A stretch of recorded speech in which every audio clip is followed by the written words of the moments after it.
Welcome to Evangelical-ish, where we discuss the good, the bad, and the ugly of the American evangelical church, deconstruction, faith, and God's love through it all. Join us for these episodes live on our Evangelical-ish YouTube page on Wednesdays at 9 p.m. Eastern, 8 Central, and 6 o'clock Pacific. Let's journey together. Hello, everybody. Welcome to Evangelical-ish. I am April. I'm Paul. And as you can see, we are sans Jeremy tonight. He had some things come up, and it is the holidays, so that's pretty normal. And also, this is going to be our last show of 2021, so we're going to take next week off. I know. Can 2021 be over already? Seriously, like, can it Like just stop? 2020 was like 17 years long. True. And then 2021 was like gone like that. Flew by, yes. It started with the insurrection, and now we're here. So speaking of the insurrection, I guess. Good. That was smooth. I like that. That was smooth. That was like the best one. The evangelicals were being evangelicals this weekend, and I feel like this has become a pattern. They do something insane. We talk about it on the show, and we're like, oh my gosh, can they get any crazier? And then the next week they're like, oh yeah, they're like, hold my beer. Yes, we can. So this weekend, not only Kyle Rittenhouse, who we've talked about before, was honored and celebrated as a hero at, what was it? Was it Turning Point? Something? America Fest, I think. Yeah. America Fest. Centerpoint had an America Fest. Yes. He got quite the welcome, if you've seen that. And Donald Trump was a speaker on Sunday morning at First Baptist Dallas and went on some lovely political rants, as he does. And yeah, Paul made a TikTok about this. So let's watch that, get some highlights of what happened, and then we'll get to our guest, because we do have a guest. So if you're here for her, she is coming, I promise. She will be here shortly. Yeah. All right. Let's look at it. How Christians and right-wingers respond to Kyle Rittenhouse. Fine, Christians, you can argue with me all day long that the jury was right to find Kyle Rittenhouse not guilty of murder when he killed two people at a BLM rally. But that video lionizing the young man shows me you're happy he shot people at that rally, and you're happy a white man can do that and not serve jail time for it. That's hard to believe. And next thing, church, you're going to tell me you're inviting narcissistic, amoral politicians to give the Christmas Sunday address. Would you join me in welcoming our great friend and the 45th President of the United States of America, President Donald J. Trump. Come on up, Mr. President. We look a lot more like the Pharisees than the man whose birthday we claim to be celebrating this time of year. Ooh. Yeesh. Only lacking from that was Trump saying several times, it's America first, make America great again. Of course, Franklin Graham took out the snippet where he just talked about the birth of Christ. That was written for him. And he's like, you'll never guess which president said this. See, he's a great Christian, justified. And anyway. Is that how he said it? That's how I imagine reading it. It's like, I love this man. Okay. So, well, we remember all the times that Jesus said, hail Herod. He's not really one of us, but he's the one that's going to take us to make Israel great again. And we read that all through the Bible. And so it's really important that we hail our politicians like that. Yeah. And for those that are listening, the Kyle Rittenhouse stuff, you couldn't really see it. It was just cheers and videos and claps and ridiculous amounts of cheering for a kid who was just on trial for killing two people. So I mean, it's, again, as I said in the video, we can say, yes, the jury came to the right decision, particularly considering what the judge allowed in the trial. But to say that Kyle Rittenhouse is a hero and like to have all of those video cameras running as he's a kid that took a gun to a chaotic place and shot people. He's 18 years old. There's no perspective that he has that should be shared on a large stage by being 18, but especially given what's just happened. But And here we are saying like, that's bad, stop doing that. And then, they're going to keep doing it And a lot of us have family and friends that are deep, deep into Christian nationalism, Trumpism, Yes, we Trump do. prophecy, all of that stuff. And no one more than our guest tonight who's going to help us talk about this. Please welcome Promise Inlow, who is Eve Was Framed on Instagram and TikTok. Welcome, Promise. Thank you, guys. I'm so excited to hang out with y'all. Yeah. So, Yeah. so Promise and I met, I don't know how many years ago now, Promise, several years ago. It has to have been at least like 6 or 7, if not closer to 8. And we were just saying, even before the show, one of the saddest things of all of this craziness going on is my wife and I kind of lost relationship with Promise's parents, who are great people. But in fact, your dad was the first one I ever heard the term QAnon from. But but yeah, and so you have had to deal with parents who have kind of gone to the extreme of right-wing Christianity, maybe as much as anybody. Tell a little bit about that story and how that experience has been for you and how you've handled it. Yeah. So I'll try to answer it as short as I can. I grew up evangelical, non-denominational Christianity. My parents were pastors most of my life, and then they went on just to start their own ministry. They kind of deconstructed in a way and got really progressive with a lot of their views, and had their own ministry out in California. And all of a sudden, Trump came on the scene and things just kind of tanked from there.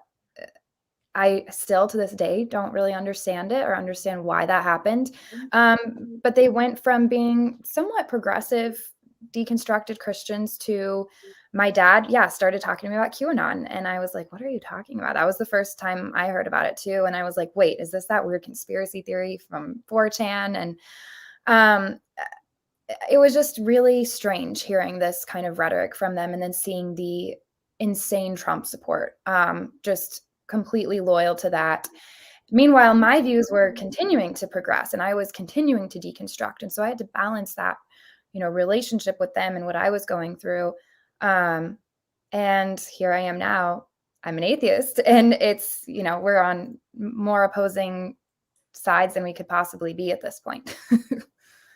When did you, sorry. Oh, I was gonna say, when in the journey, so like Trump happens, would you have still considered yourself a Christian when he was elected? So yeah, go ahead. When he was elected, I had just started going to Bethel School of Ministry, Bethel Supernatural School of Ministry. It's like Hogwarts for Christians. And I was a worship leader there. I was fully all in, like a Bethel girl all the way. But I was having to, on the side, process, that Trump had just won the election and that my family was in full support of it and was responsible for some of the votes that he got. That was really tough for me. So it was the like intersection of that happening. I was in a really horrible marriage, and then, my parents, all of that was what brought me to leaving and deconstructing altogether. And how, if I remember, it was a pretty quick process for you, from going from sort of on track to be on stage at Bethel, this huge worship conglomeration, to atheist. How quick was that process? And was that a big really downfall for you? On the one hand, I feel like I spent 20 years getting to the point where I became an atheist, because it was a combination of every question I'd ever had, and then me finally deciding to face them all at once. But it was literally overnight that I made the choice to deal with all of these things that I had going on. I bought a one-way ticket. I, left my leadership positions at the church and left my marriage and left my religion, and was like, I'm starting over on all of these things. And I'll, if something is truth, it'll come back around and that'll be great. And I bought a one-way ticket to the other side of the country and I did not go back. And that was 5 years ago. So.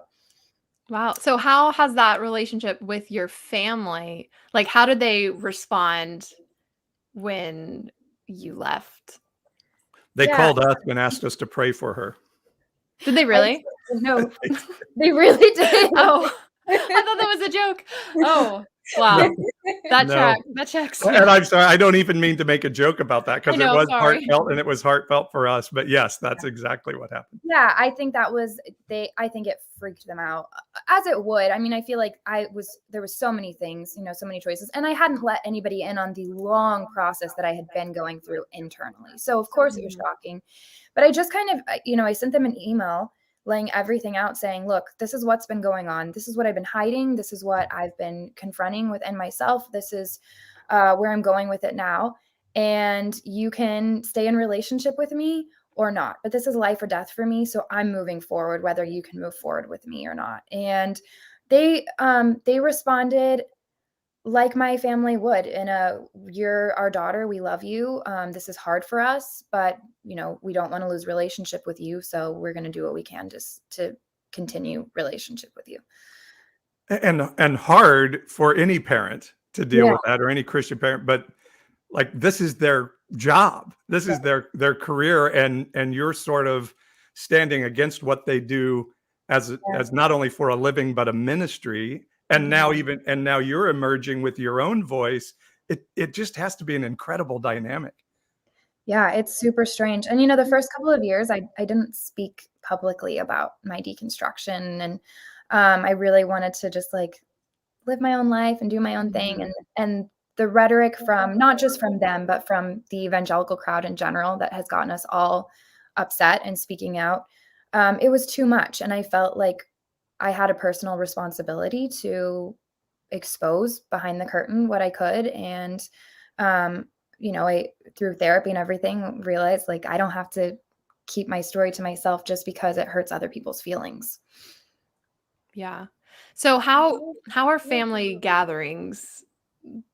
Like, do you still see your family? And when you do, like, do you just avoid talking about politics, or do they try to reconvert you, or how's that? They're all good questions. It's different with each family member. I will say that we do all have our own individual relationships, which I appreciate. But in general, yeah, I have to keep a lot of boundaries, and it's a known thing. And my mom is actually very respectful and a good mediator, in that she is like, no one's going to bring up politics or religion.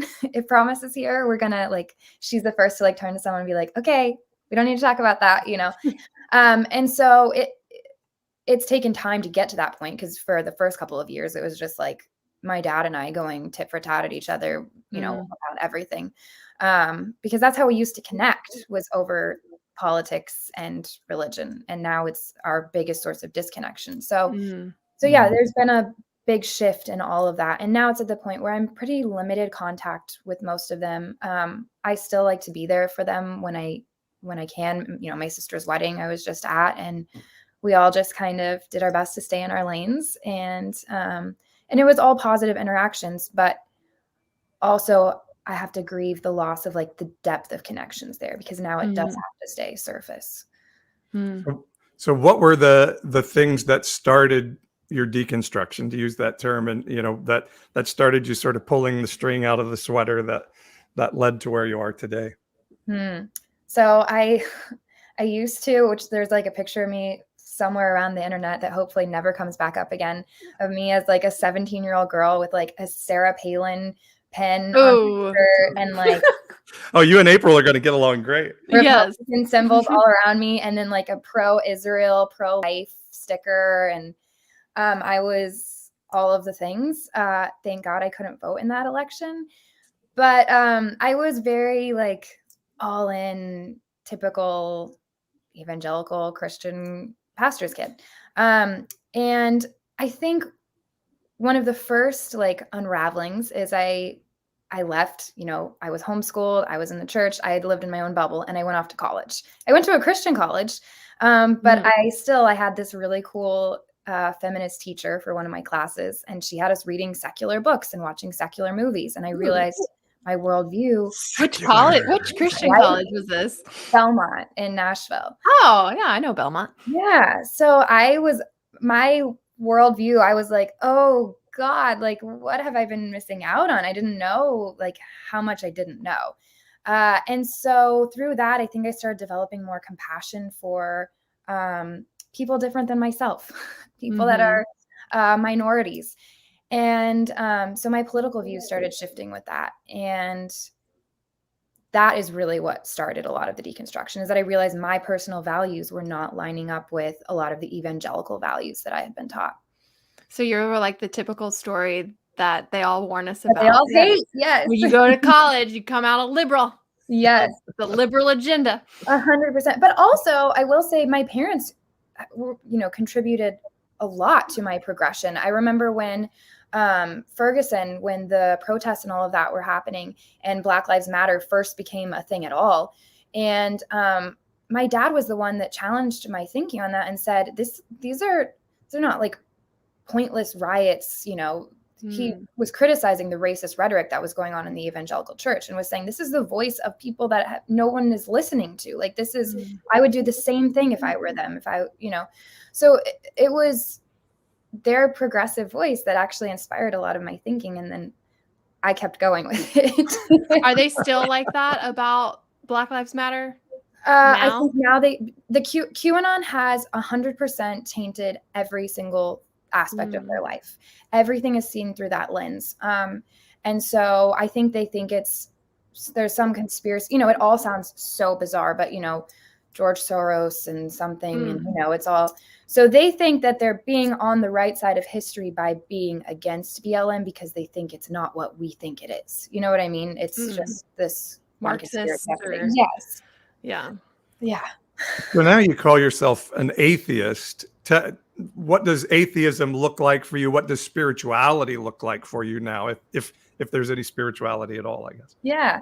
So I only even recently started admitting that I'm an atheist. I mean, I've known it internally, but I hate labels. So I was like, I'm not going to use the label. It has horrible connotations. Like, you hear the word atheist, and because of how I grew up, I think like an angry white man. And unfortunately, that's most of the people you hear that claim to be an atheist are older white men. And so I didn't want to use the label, but also when I was a Christian, I did the same thing. I was like, I'm not a Christian, I'm a Jesus follower. So that's like a me problem that I had to confront. And I was like, no, I am an atheist. I'm not a theist, which is all atheist. That's the only thing you can take away when someone says they're an atheist. The only guaranteed thing is that they're not a theist. So I was like, why am I not just using this term? Because that does describe where I'm at. Spirituality. So for me, spirituality just looks more, I think it's what other people would call spirituality. I don't use that term, but mindfulness, I love, just enjoying present moments, which I did not feel like I could do in evangelical Christianity.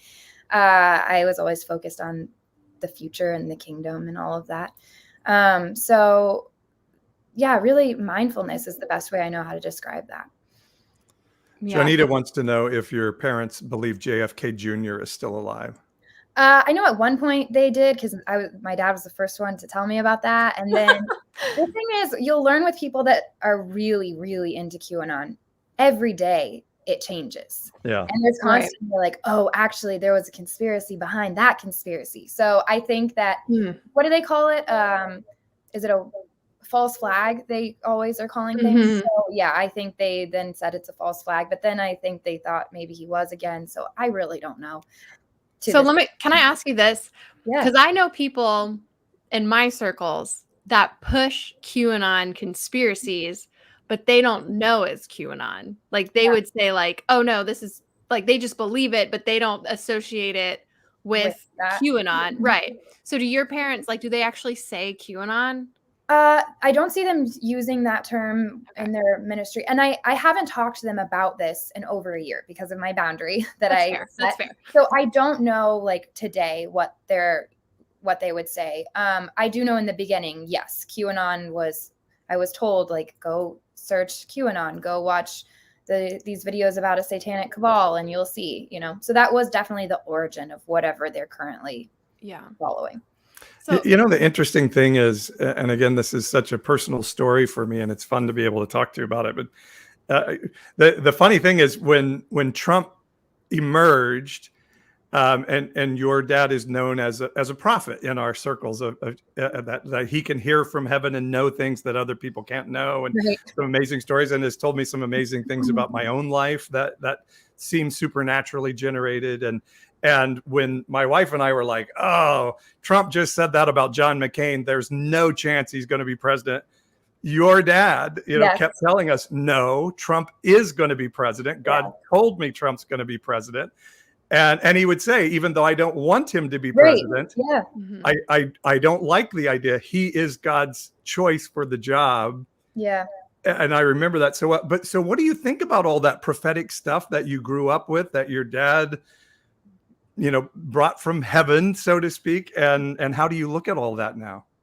And if you don't want to answer that, please tell us. No, I feel like I can, because I feel like I can answer it by talking about myself. Okay. And that I grew up, being taught like that the prophetic is real and that I'm prophetic, and I would lead prophetic teams at 12 years old on mission trips and stuff. So for me, where I've landed with it, so this would be how I would view it, and other people as well.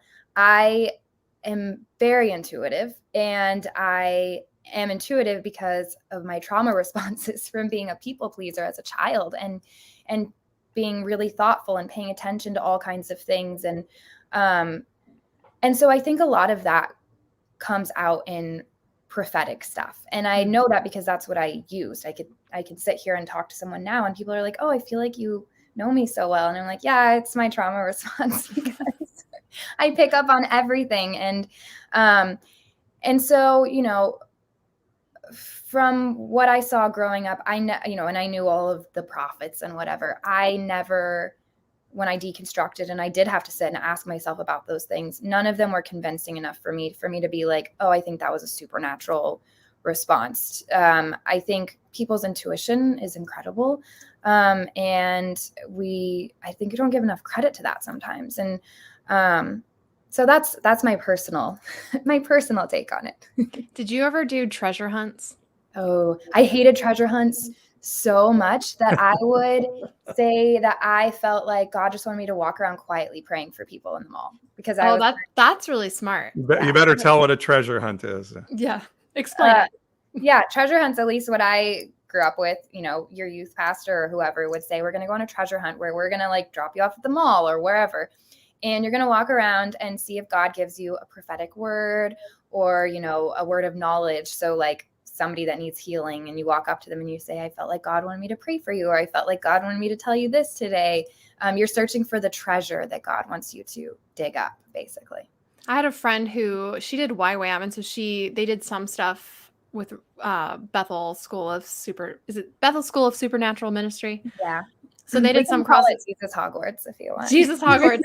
So she did YWAM out there, and so they partnered with Jesus Hogwarts to do some treasure hunts. And she said, at least when they had gone out, they would like pray together first and go down the line and say like they'd have to give a vision, like, okay, what vision is God giving you?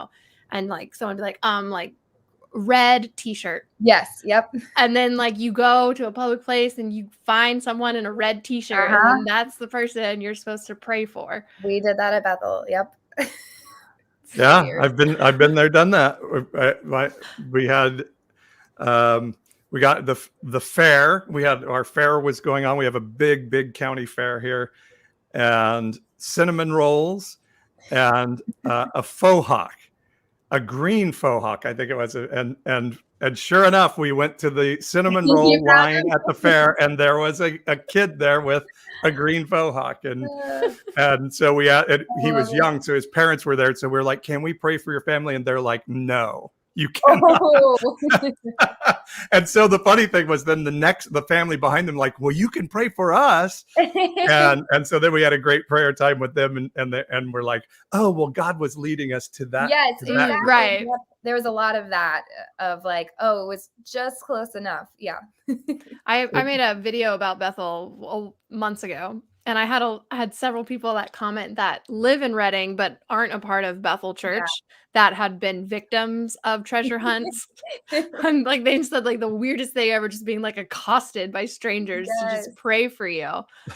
Yeah. It's such an odd thing. The locals do not like the ministry students at all. Yeah, I mean, I've heard the stories of like them taking over the microphone at Walmart and Yes. announcing they're praying for people, and I was always like, and even they would go into businesses and try to, what did they call it, like rock the world or whatever of people in their conference rooms, and my wife and I were always horrified. We're like, don't do that. You Don't will do never that. get invited back. Uh, You're disrupting people's world. oh But yeah. it's so interesting. I love your answer on the prophetic. I mean, I've been in those services. We had a guy come and like he could tell you your social security number. He could tell you your address when you were 10, Mhm. all those amazing things. And so I still have some idea that there's something supernatural, whether it's our human connectivity that we don't understand Yeah. or some connectivity to some version of ourselves outside of this world. I don't know what it is. I mean, I still think there's something out there, or there's something, and I Some could call it explanation. Yeah. supernatural or internatural, but I'm still convinced there's something out there. Yeah. No, and I totally feel you. I think a lot of my stuff too is I don't know that jaded is the exact word I want to use, but I've seen those things misused, and I've seen so many Oh, yeah. grifters, and I've seen behind the scenes where they're looking up people's information and they go out there and use it. And so it just gets like really hard to tell the real ones from the fake ones. It's very true. So I'm sorry to keep going, April, but No, I one of love the it. things, like you keep popping up on my feed lately. I feel like you're ramping up and your feed is growing. First, tell us, what does Eve was framed mean? So it's so funny because I came up with that, which I know is not an original thought, but it popped into my head as what I would use as my Instagram username, because I was on Facebook. This was last year. Actually, it was this year, which is so crazy. It was in the spring. And it was causing so much relational tension between my family and I that I was on Facebook saying all of this stuff. People were taking my posts and posting them onto my parents' posts, and it was just upsetting them. Oh, And that's so I was like, let me find my own space.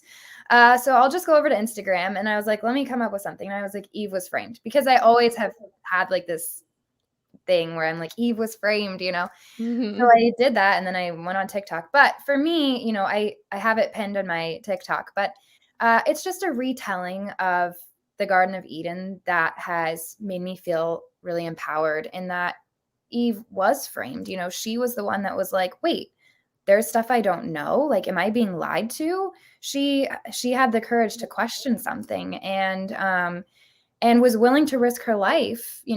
She was told she would die if she ate the fruit, and she was like, worth it. I will do that.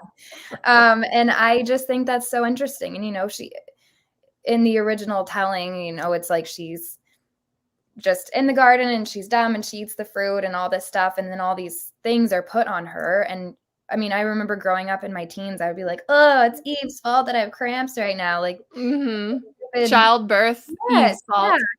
yeah. And I started feeling bad for her. I was like, wait, why is this all her fault? Why is it always a woman's fault? I don't understand. So Right. And God was the one who put those rules in place in the first right. place. Yeah, Anyway. put the tree there. Like, Yeah, tempt to me. just to tempt him. It's Yeah. like just putting a piece of candy in front of my toddler, being like, Right. don't take that. Right. We're Supposedly gonna take it. they don't have wisdom yet, or knowledge, and now they're told to keep away from this one thing. I would go check it out. So I have a question for you, and I think a lot of people are in this boat. Like I feel very fortunate that my immediate family, for the most part, my immediate family is like right there with me. And if they're not right there with me, they are at least not confrontational. My extended family has now blocked me, so that's fun. Yeah. But I hear story after story of so many people that just have lost relationships with their family because of Trump, or love their family so much and see their family kind of fallen victim of this cult, of this high control group, that are constantly being like, what do we do? Like, is there a way to pull them out? Is there any hope? So, like, what do you think? Do you think there's hope for your parents? I like to think that there is, but I've had to let go of my responsibility there, Mm.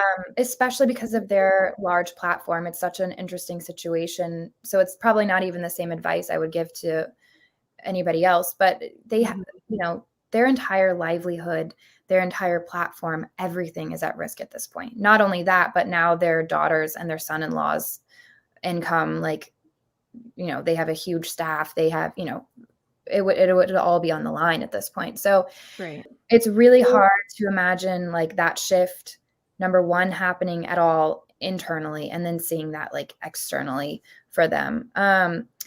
So yeah, I think letting go of that responsibility is really important. But I also think if there is any hope, the best way to cultivate that is to keep human interaction about like our fellow humanity. You know, when you do interact with those family members, to keep it about not just surface, but like keep it about them and like memories and, you know, oh, remember this thing about you. Just kind of remind them of their humanity and stuff that doesn't have anything to do with politics or religion or any of that. Yeah. Mm. That makes sense. Because I look back, and I think that's kind of why I talk a lot about being a former Republican and, you know, formerly Christian nationalist, although I wouldn't have called it that when I was Right. in it. I'd be like, no, Well, I'm a Christian. This is what yeah, all Christians do. It's totally normal. right. But because I was able to change, granted, this was pre-Trump, and it does seem like the Kool-Aid is a little stronger now. It does. But I like, for me, just looking back, I think the things that moved the needle the most were, one, meeting people that were not like me, that the church told me Yes. were demonic, and realizing that they weren't, Yep.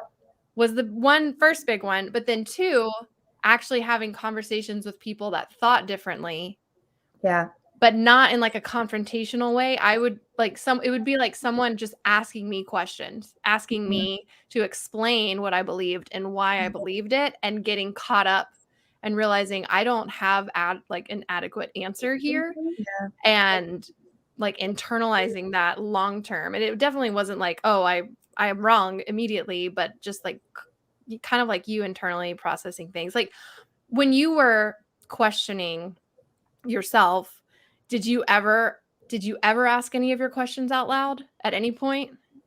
Um, you know, I definitely did with some of them. I would ask my dad a lot as a child.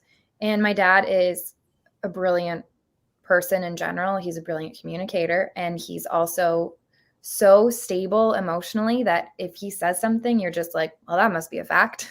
So it would kind of shut down a lot of those questions. I don't think he did so in a sinister way at all. I think he thought he was giving me the right answers, but they were never quite enough for me. But I thought something was wrong with me for not like just going with it. But to just affirm what you're saying, I remember one of the first times I ever really started outwardly questioning stuff is when I started working. I was a nanny. So in LA, I started working for a family, and they weren't Christians. And they were the most loving, kind people I have ever known. I still, if she watches this, I love you. They are just incredible people.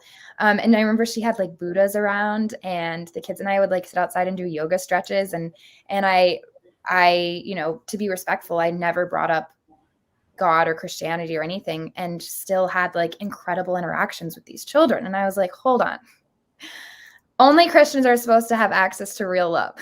So what is this? Because this family is treating me better than like 90% of my parents' church ever treated me. And so that really triggered a lot. And then on Facebook, I was somehow friends with some random atheist activist that was constantly posting really intense stuff, kind of the more like angry atheist stuff. And yet they were like this really kind, cool person. And so I was like, wait, I can't answer this. Like, this is a great question. So it was those things coming up that made me go, hold on. Do I have something wrong here? It's really true. I actually worked this through in a conversation I was having with somebody who had reached out to me the other day, that I always knew there was some dissonance in the belief system, but it was so good. And we were helping so many people, and it was so good for me. I was okay with that. I made that deal. And so some would say, well, you just didn't like Trump. But what Trump was, and it first started happening for me really when Bush was still president, GW. But then when President Obama got elected, and I saw the pure hatred of him by Christians, I'm like, wait a second, this is ugly. Yeah. And once I didn't feel like it was good anymore, or we weren't good and we weren't loving and we were actually hurting people, then the dissonance comes into play. Now it's like, I can't make that bargain anymore. Right. So now I've got to look at what I've been questioning all along anyway. Yeah, I think Trump showed us how far things can go if we continue to trust cognitive dissonance as our guide. You know, and it may be why, if God did choose him, that may be why, to expose this nonsense in the church. Yeah, it did expose a lot.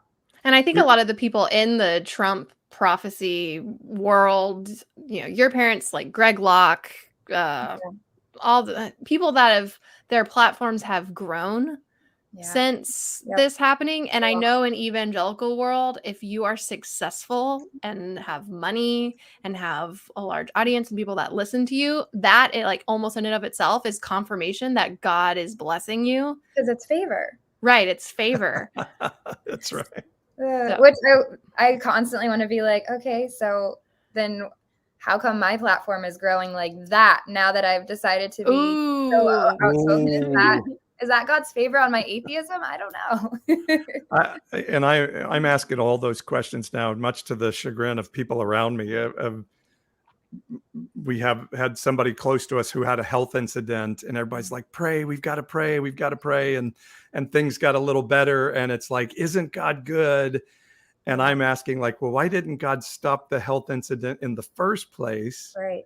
And then it took a turn for the worse again. And pray again. And I'm like, wait a second. Now, shouldn't we say, like God? Yeah. Why did you decide suddenly not to help now? Right. It's a pretty The good things are God, the bad things are the devil. And it's sad because I feel like I'm taking a comfort blanket away from people when I'm asking those questions, and I have people around me like, just stop asking this question, you know. But I keep asking, like, isn't knowing the truth worth it? Yeah. Yeah. Absolutely. And I think that's the direction I decided to go. I mean, I know that is the direction I was. Well, that's like, is knowing the truth worth it? Yeah, truth is absolutely what I would prefer, even if that means I never even get an answer to something, because I'm still looking for the truthful answer. I'm not going to settle for something that isn't ringing true to me. And I think it's just so arrogant too to think that we could know the truth of the universe as, you know, and even if we were the smartest person in the world, we still only have our perspective. Right. So. Yeah.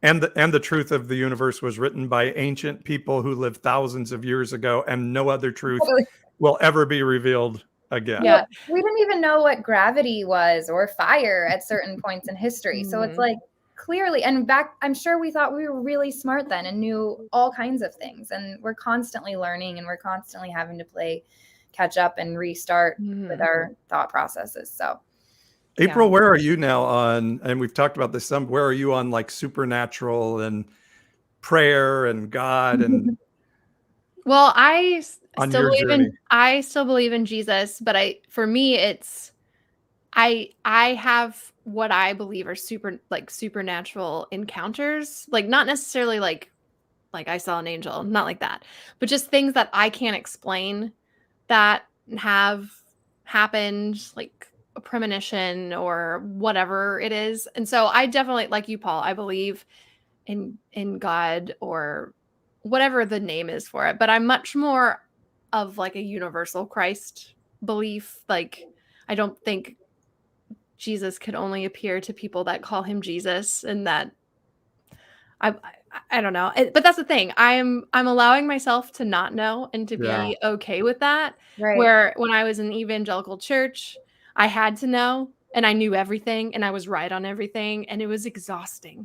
Yeah. Because in the evangelical church, especially when you believe in eternal conscious torment, and you're told if you meet someone who's not a Christian and you do not lead them to Christ, their blood is on your hands, or at least plant the seed. You know, like, oh yeah, high stakes. It's so nice that, like, promise, I can be friends with you now. And I don't have to be worried about your soul. And like I Yeah, don't have to worry about totally. like calling you and being like, "Oh my gosh, But promise if you were to have you die accepted tonight, Jesus? Yeah, what if you got hit by a bus?" Uh, totally. Yeah, like That was- honestly, and they're always talking about, oh, freedom in Christ. Like you got to be a Christian, have freedom in Christ, which is a very niche evangelical version of Christianity that they are talking about. Right. But looking back, it was a freaking prison. Like Oh, I yeah. feel like this is freedom in Christ. Like I can Right. actually have genuine relationships with people, and there's no like No agenda. no agenda. No Yeah. agenda. I can actually see you as a human. I'm seeing Right. you as promise, not the atheist that now I have to try to convert for the Yes. rest of our relationship. But I Right. got to do it in a sneaky way because I don't want to scare you off. Totally. Yeah. Well, and being on the other, like, I know what it's like to be you because I totally have been there and still feel that in so many different ways. But also now being on this side of it, I see like what so many other people would have felt when they were my friend, when I had agenda, because I had to. Like I didn't want to have agenda, but I always did.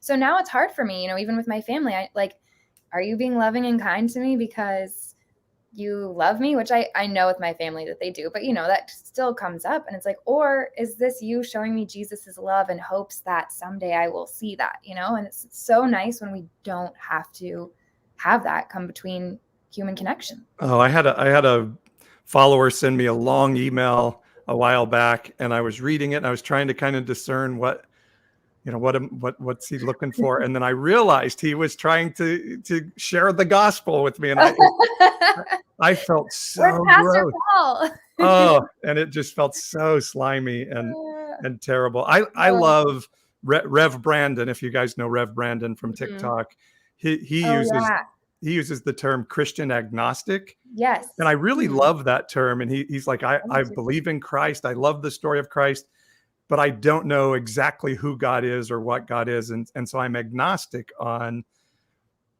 claiming I know what God is, but still a follower of Christ. I don't know. There's something about that term I really love. Humble position that I think it's beautiful, and it leaves room for so much. Yeah. Well, and I think too, and I had referenced this before, but I don't think what I believe really matters at the end of the day. Like it's an intangible. It's all in my mind. And I think what matters far more, and that's what I love about Jesus, is I feel like the teachings of Jesus are actually really pure. And like, if you follow them, you are a good person, like putting others before yourself.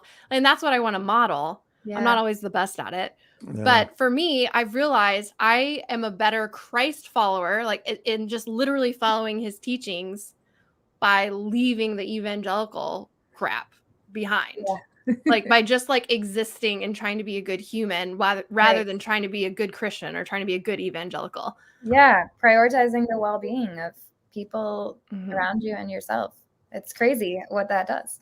So Promise's platform is growing, as Eve was framed. And she mentioned earlier, she's been pulling back the curtain on some things. And so she did a video that's getting her some hate. So let's take a quick break and we'll come back and show you the video and let her peel back the curtain on worship music. You're going to want to see this. So hang on. Loving evangelical-ish? Follow us to catch all the latest content and encouragement. You can check us out on TikTok by following @evangelicalish or subscribe on YouTube by searching evangelicalish. That's evangelical with an ISH. And don't forget to catch our live streams each and every single Wednesday night on YouTube at 9 Eastern, 8 Central, and 6 Pacific. And now, back to the Evangelicalish podcast. You guys want to go behind the scenes on how a worship song can manipulate a whole entire crowd of people? First, you start with anticipation. And these are all videos of me, so I'm showing you what was going on behind the scenes because I was there.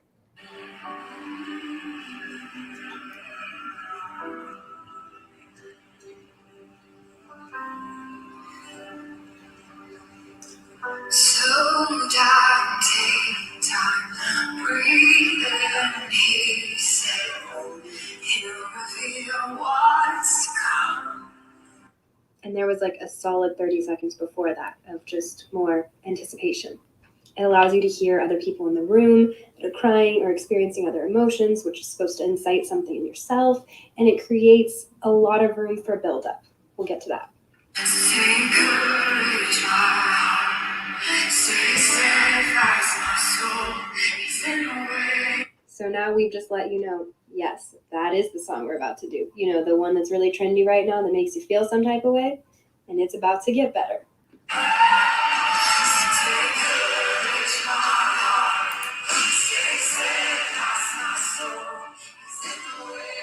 So now we're just going to sing that part a bunch of times until you are like, okay, when are we going to get to the good part?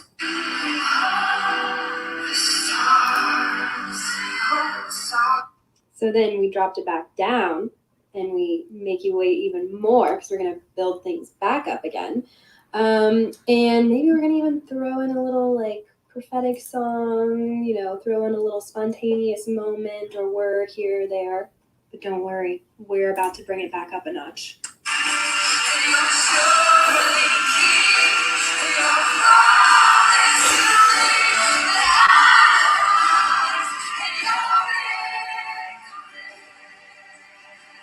And now you are primed for this really intense spiritual, aka emotional experience that we have spent a solid 7 minutes building up. Sometimes the lights will change. Generally, the drummer really starts going to town. And often someone on stage will start dancing or raising their hands extra high just to get you pumped for it.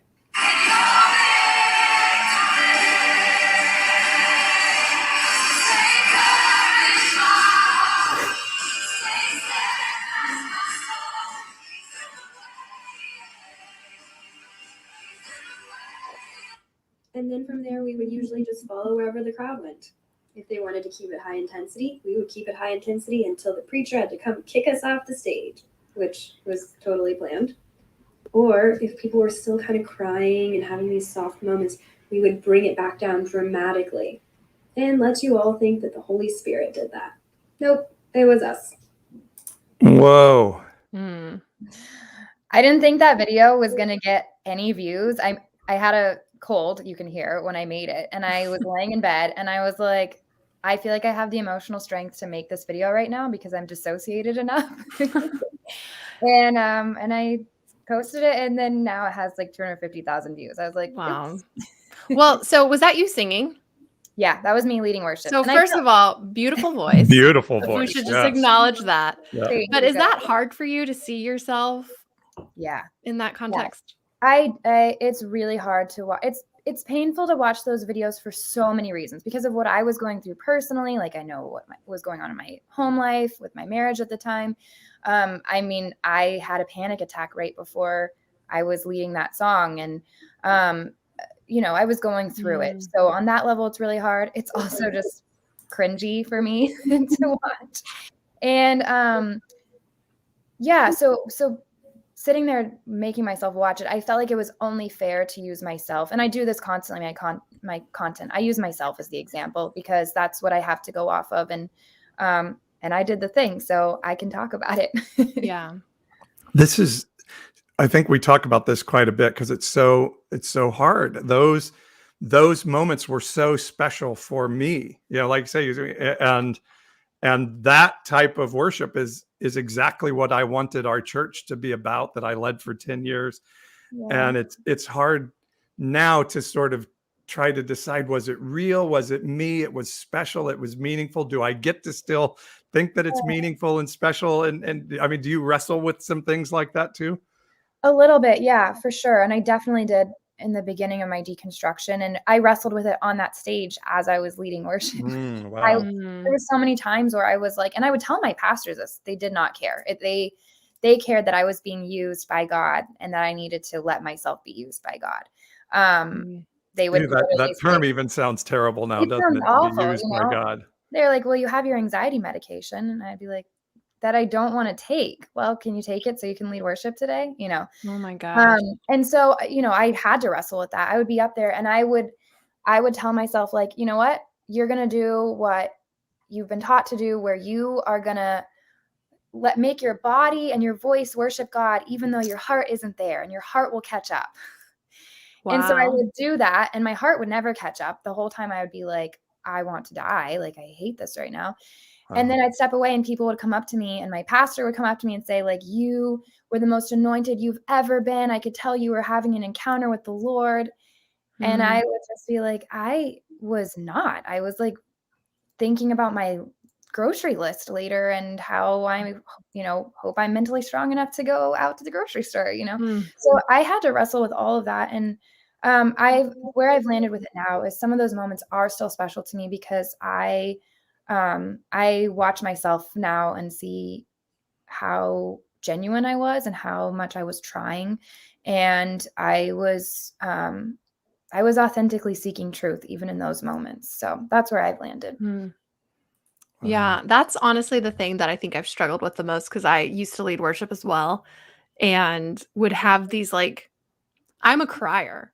So I would have moments where I would just be crying in the music, Yeah. like having some revelation about myself really and Yeah. which I think is healthy, Yeah. but just it's manipulative when it's like, oh, this is God when someone's telling you like, oh, Yeah. God is saying this to you or God is saying that to you or because I remember I went to an Incubus concert back in my 20s. I love And this already. I know. And I remember feeling the Holy Spirit while I was in this concert. And I remember thinking oh, that's so cool. Like God showed up at an Incubus concert. Everyone around me was high and God was there. I used to think this at concerts too. I know. Yeah. And now I'm like, maybe that's just music.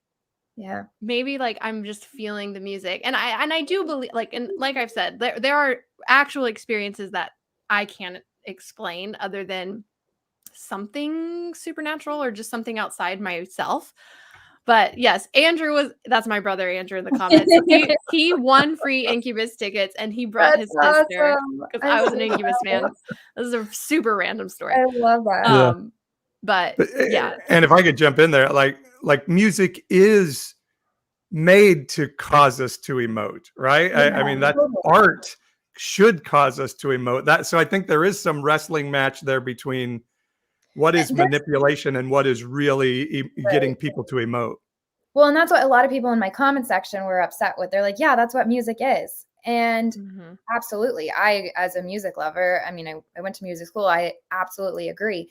And I think it's amazing that music works that way. It's so cool to study the neuroscience behind music and group experiences. But with worship music going this direction, what I talked about in my follow-up videos is when it gets dangerous is when you have these highly emotional experiences that you attribute to God.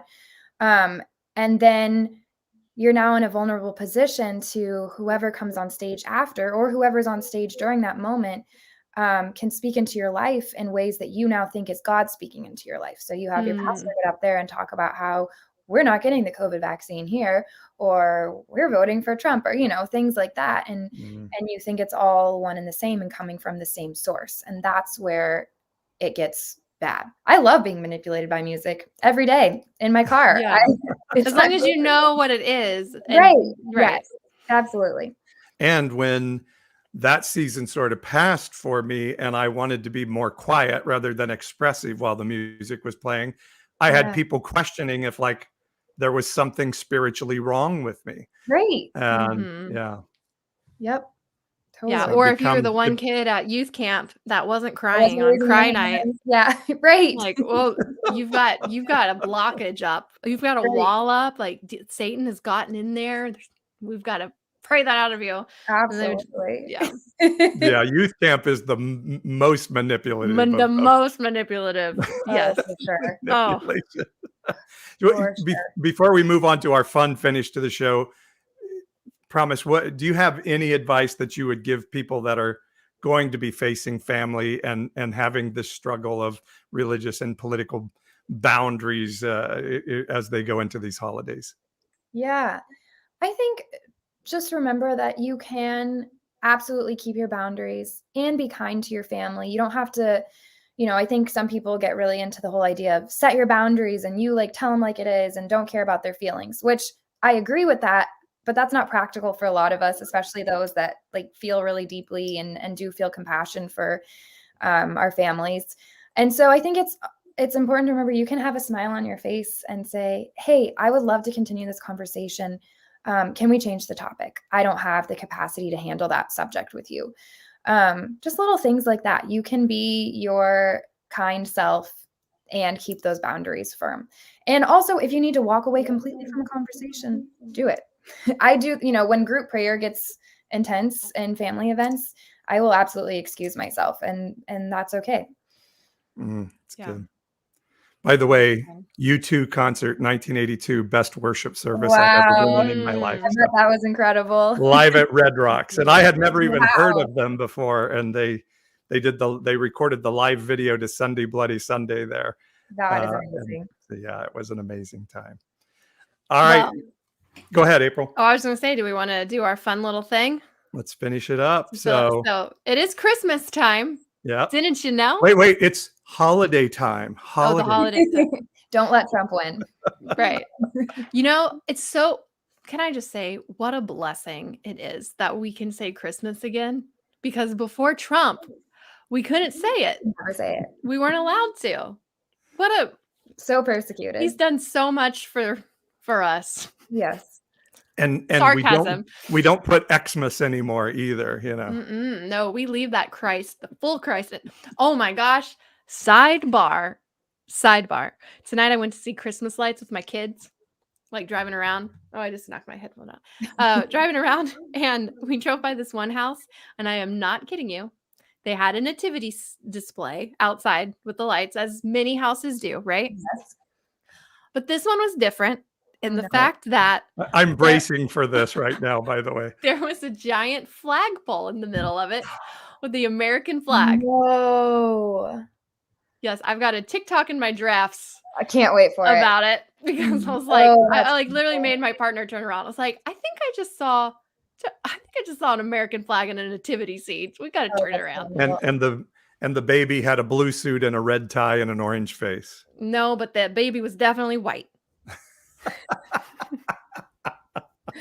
Man, that's so bad. It was bad. I just had to throw that one out there. So, all right, what's our question for tonight, April? Okay, so tonight we just thought we'd do something lighthearted and fun and tell you guys our top 3 favorite Christmas movies or holiday movies, Hanukkah, whatever your jam. And then I have one final question for everyone. So, Promise, why don't you tell us your top 3 first as our guest? This was hard to come up with because I actually am kind of a Scrooge. I don't like Christmas. It's because you're an evil atheist. You're an atheist, of course. This was the clue to my family that I would become an atheist, because I've always been like, my mom was like, why don't you like Christmas? And I hate the colors red and green together. Like, there's just lots of little things that really irritate me. But there are 3 movies that I do absolutely love. And I don't know if the first one is qualified as a Christmas movie, but I'm saying that it is. Little Women, the original Winona Ryder, Christian Bale. It's just, they have Christmas time in the movie, so that's why I'm letting it count. And I always watched it at Christmas time. But that one is so good. Elf, I know that's so unoriginal, but it's a good one. It's a good one. It's so funny. And then the third one is Muppet Christmas Carol, because I love all Muppet movies, and it's a classic. Also a good one. That's a great one too. Paul, what about you? Well, I got to go with Charlotte here first. Christmas Vacation with Chevy Chase and Cousin Eddie. Hard to beat that. Julia Louis-Dreyfus as the snooty, so good. Yuppie neighbor. Love it. So have to watch that every year. And I love like every version of A Christmas Carol. I love the story of Ebenezer Scrooge and so pretty much every version, but there was like a cartoon version I used to see as a kid that I loved that I can never find anymore. But yeah, any version of the Christmas Carol, give me that. And then the Grinch, but it's got to be the original cartoon. The Jim Carrey version's okay, but the original, you're a mean one, Mr. Grinch. You can't beat that. So those are my 3. Those are solid. That one is good. My 3 actually had a different third one, and then I rewatched this one today with my girls, and I was like, this was a good movie. The Santa Claus with Tim Allen. Oh yes, you're right. The old Disney one. I'm iffy on that one. I got to admit, I'm iffy. I rewatched it today. It'd been years, and I was really into it. I was like, oh, this is good. And then number 2 is Elf. and then Elf is solid. Elf is number one is outstanding. obviously Christmas Vacation. But if I'm being honest, the movies that I feel like I have to watch every year, which I haven't in a while because I have children and they're not kid suitable. But Lord of the Rings to me feel like Christmas movies. I would agree with that. Yeah, like anytime the holidays are around, I feel like like just this desire to go to Middle Earth. Yes. So, okay, And so if- I have. Go ahead, Paul. Wait, Jeremy's not here. So, Jeremy was telling us Die Hard is a Christmas movie. That was gonna be my question. Oh, I'm sorry. Go ahead. I'm sorry. I was gonna say, what do you guys think? Like, and people in the chat, is Die Hard a Christmas movie? Yes or no? Jeremy says yes. Paul, what do you say? I say it's not a Christmas movie. Which is really awful of me to say because I just said Little Women, which is that does seem a little but I just get irritated critical with people that are like, it is a Christmas movie when didn't what's his face himself come out and say like it's not a Christmas movie? Bruce Willis. Yeah, Bruce Willis did say it's not a Christmas movie, but he was just an actor in that film. True. He was not the maker. True. And I'm with Jeremy that Die Hard is a Christmas movie because like quite literally the climax takes place at Christmas of the movie. That is like Climax Little is- Women, so it's got all the things that would make a Christmas movie a Christmas movie. But Wait, no, that one we got to go back to again. It's everything that makes a Christmas movie a Christmas movie. How help me explain that one to me. White people and a Christmas tree. Strong argument. Strong argument. It is at Christmas, and there are Christmas trees occasionally, and I think maybe he was traveling out there for Christmas. Well, he was. But there's no like Christmas spirit. But happening. there's no interaction. There's with Christmas. definitely violence. Okay, have you guys been to the mall at Christmas time? There is violence at the mall at Christmas time. It is definitely part of the Christmas spirit. When I was a sportscaster, we used to have this argument about whether Jerry Maguire was a sports movie or a chick flick. So it's kind of the same type of argument. But Die Hard, I never think of Die Hard, and you can watch Die Hard all year round. You can't watch Christmas Vacation in May, but you can watch Die Hard in May. To me, that's what breaks it down. Yeah. But I guess don't you know. could watch Little Women in May too. I feel weird watching Die Hard outside of Christmas because it is such a Christmas scene. At the end is just Christmas. Same with Gremlins here that Marcia says. Gremlins is another movie set at Christmas time, but is it really a Christmas movie? Like Miracle on 34th Street, that's a Christmas movie. The theme is built around Christmas. So that's where it gets a little bit tough. Wow. And none of us mentioned Christmas Story, by the way, which our family just watched the other night. Oh Yeah, that one is good. That one was not a staple growing up, so that doesn't have like sentimental value for me, but it is good. How many of you had a figurine of Santa Claus bowing at the nativity scene in your home? Wow. No, No? we I didn't wasn't have allowed that. to believe in Santa Claus. Oh, really? Yeah. oh, that's kind of sad. I know. And I was like, no, I'm telling you, he's real. And my parents are like, he's not. And I was like, our neighbors, like, they didn't have presents the night before. And the next morning, they told me there were presents. So I was like, no, I think he's real. And I was not allowed to believe that he was real. That's really sad. I enjoyed my childhood, although I was 10. No, was I 10?